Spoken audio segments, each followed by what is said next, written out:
A little boy, two little guys were out playing on some ice that was supposed to have been solid. And one of the little boys stepped on a thin area of the ice and fell in a hole.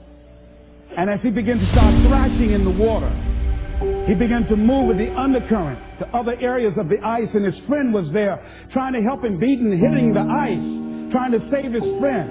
And he panicked, and he looked just a short distance away, and there was a tree, and he went and he ripped a branch off, and he came back trying to get his buddy out, and he just took the best he could and started scraping around the ice to make a circle. And when he did, he started beating on it and beating on it, and there, all of a sudden, the ice began to crumble, and he was able to pull his friend out to safety. When the paramedics finally got there, they saw what had happened, how thick the ice was.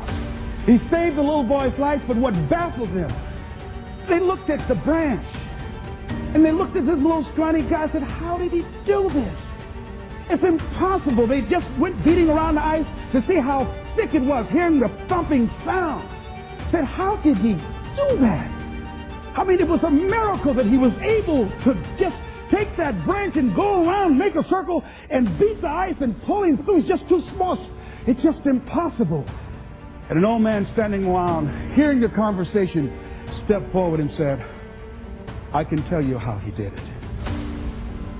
He didn't have anybody here to tell him he couldn't do it.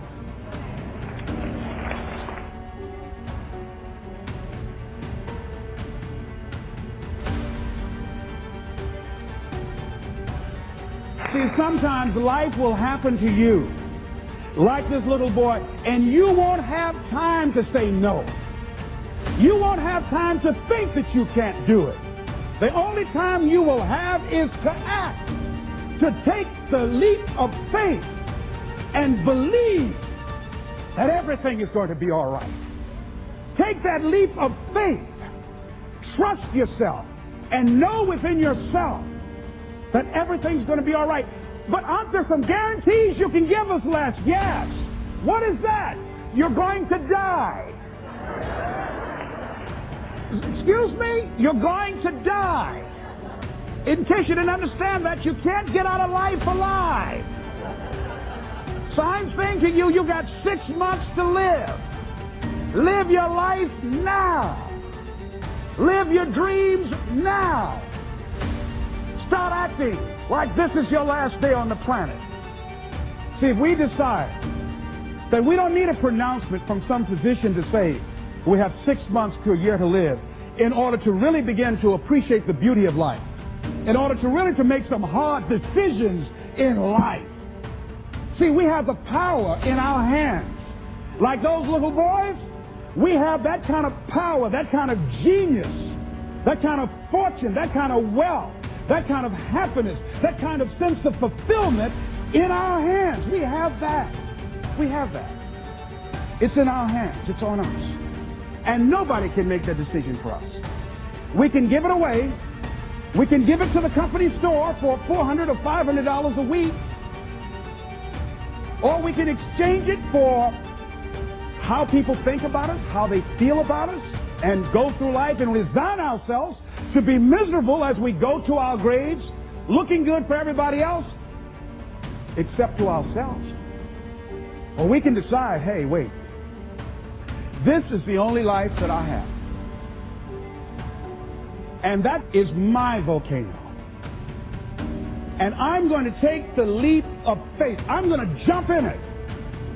And I'm going to handle it because I know the universe will never give me anything I don't have the capacity to handle.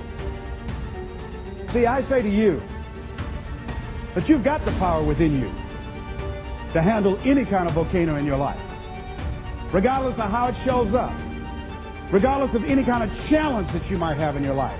I say to you, you've got that in you right now. Where will it come from? Don't worry. If you trust yourself, it will come to you at the right time in which you need it. If you believe and don't doubt, if everything in you, there's something about life, I believe, that when a person resolves within themselves that this is how I give my life. This is how I'm forwarding myself into the universe.